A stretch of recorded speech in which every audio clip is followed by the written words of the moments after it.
Hello बच्चों। यहाँ ये जो मैच द कॉलम दिया है, मैच द फॉलोइंग, इसमें बेसिक कंसेप्ट हैं बहुत आसान आसान से। जैसे लिखा है इन इलास्टिक कोलिजन में क्या क्या होगा, इलास्टिक कोलिजन में क्या होगा, अगर total work done on the system zero है तो क्या होगा, अगर non non conservative forces are not present तो क्या होगा। क्लियर। देखो सबसे पहले यहाँ पे कोलिजन अगर इन इलास्टिक होता है तो ये हम लोगों ने पहले से पढ़ रखा है कि अगर कोई भी इन इलास्टिक बॉडीज कोलाइड करती हैं तो during collision part of kinetic energy उसके डिफॉर्मेशन में जाके स्टोर हो जाती है, मतलब वो one kind of elastic potential energy के फॉर्म में स्टोर हो जाती है। तो केवल और केवल मोमेंटम कंजर्व होगा before collision and after collision, just before and just after collision. और काइनेटिक एनर्जी का कुछ पार्ट डिफॉर्मेशन में जाएगा ही जाएगा इन इलास्टिक बॉडीज के केस में, तो काइनेटिक एनर्जी कोलिजन के बाद कुछ कम हो जाएगी। क्लियर।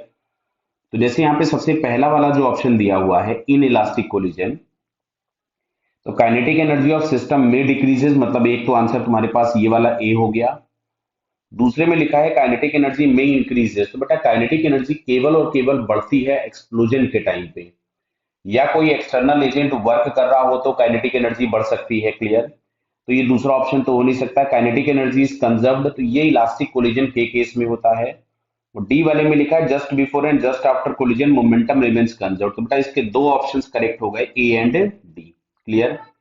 ऐसे ही हम सेकंड वाला ऑप्शन पढ़ते हैं। तो सेकंड वाले में दिया हुआ है इलास्टिक कोलिजन, तो ये हम लोगों को पता है इलास्टिक कोलिजन में अगर बॉडीज इलास्टिक होती हैं तो ड्यूरिंग कोलिजन तो डिफॉर्मेशन होता है, बॉडीज डिफॉर्म होती हैं, काइनेटिक एनर्जी का कुछ पार्ट डिफॉर्मेशन में जाता है, लेकिन जैसे ही कोलिजन खत्म होता है वो पूरा डिफॉर्मेशन काइनेटिक एनर्जी के फॉर्म में रीबैक हो जाता है।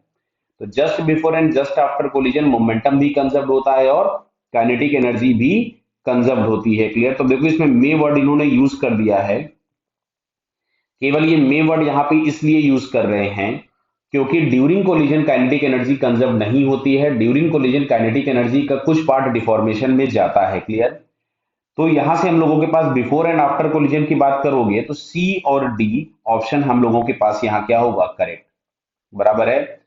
ऐसा ही यदि मैं थर्ड ऑप्शन की बात करूं तो थर्ड ऑप्शन में इन्होंने लिखा हुआ है, सुनिएगा, कि total work done on the system is zero.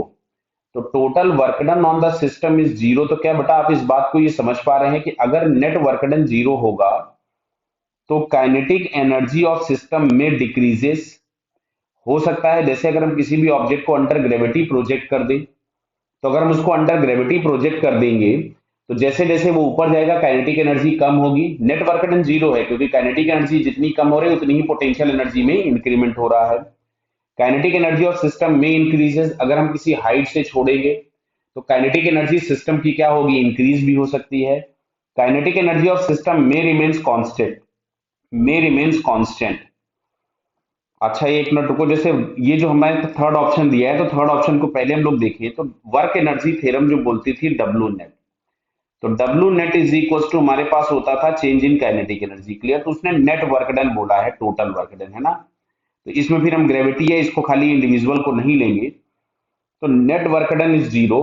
तो चेंज इन काइनेटिक एनर्जी हम लोगों के पास कितनी हो जाएगी, जीरो हो जाएगी। समझो बात को, change in kinetic energy zero हो जाएगी, यानी काइनेटिक एनर्जी जो सिस्टम की होगी वो कांस्टेंट रहेगी। तो थर्ड वाले में केवल और केवल सी ऑप्शन मैच करेगा। क्लियर।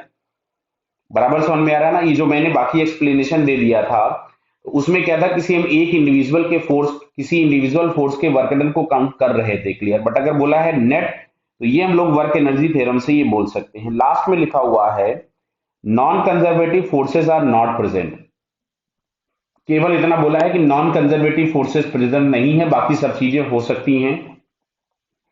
तो काइनेटिक एनर्जी सिस्टम की कम हो सकती है अगर पोटेंशियल एनर्जी बढ़ जाए, काइनेटिक एनर्जी बढ़ सकती है अगर पोटेंशियल एनर्जी कम हो जाए, काइनेटिक एनर्जी कांस्टेंट रह सकती है अगर पोटेंशियल एनर्जी भी कांस्टेंट रह जाए। क्या ये बात समझ में आ रही है।